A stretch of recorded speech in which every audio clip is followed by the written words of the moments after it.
Perbedaan ideologi dunia dan Pancasila sebagai ideologi terbuka. Hai, perkenalkan nama aku Sulfani Poili.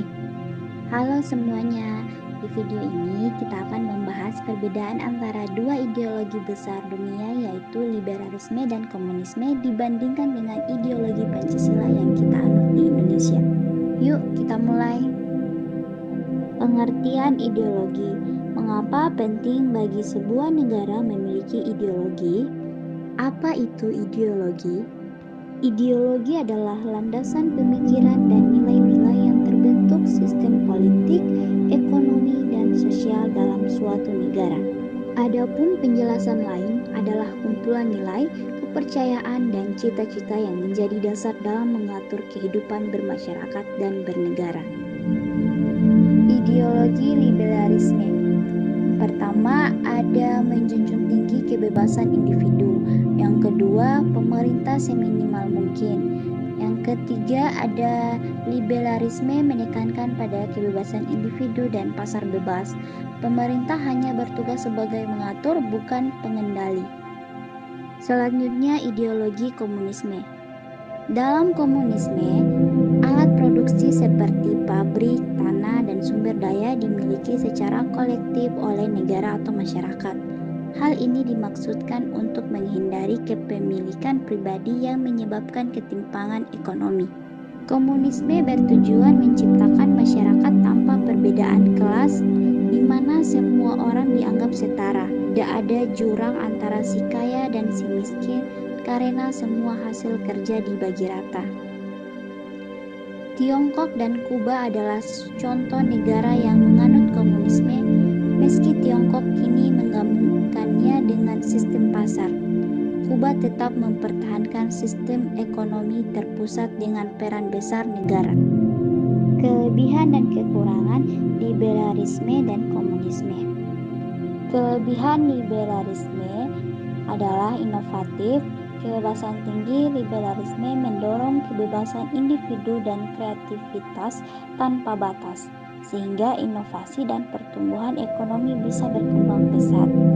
Kekurangan liberalisme adalah kesenjangan sosial tinggi, namun terlalu fokus pada kebebasan bisa menyebabkan kesenjangan sosial dan kurangnya kepedulian terhadap kelompok lemah. Kelebihan komunisme adalah pemerataan. Komunisme berupaya menciptakan pemerataan ekonomi dan keadilan sosial dengan membagi hasil produksi secara merata.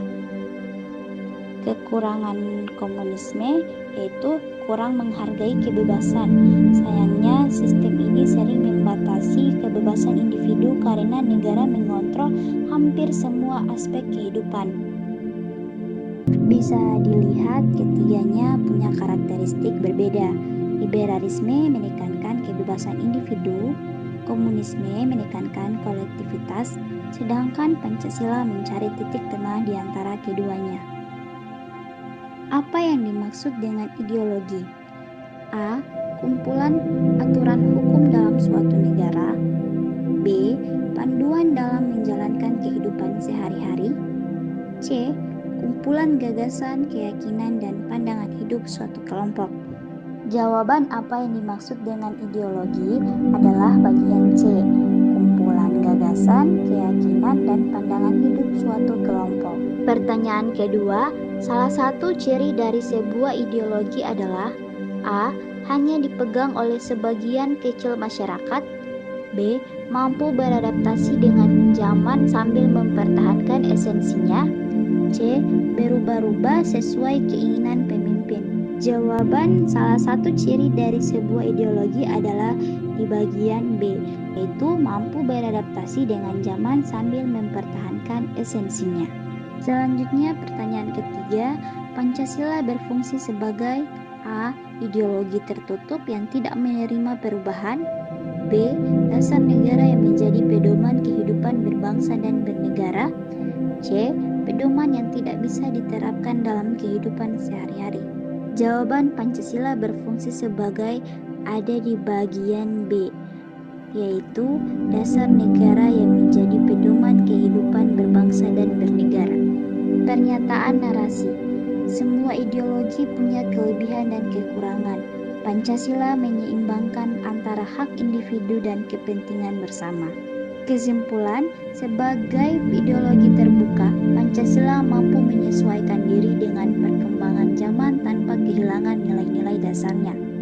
Berbeda dengan liberalisme yang menekankan kebebasan individu dan komunisme yang menekankan kesetaraan kolektif, Pancasila justru mengambil jalan tengah yang seimbang dan inklusif. Dengan nilai-nilai kemanusiaan, keadilan, dan persatuan, Pancasila menjadi fondasi yang kuat bagi kehidupan berbangsa dan bernegara di Indonesia.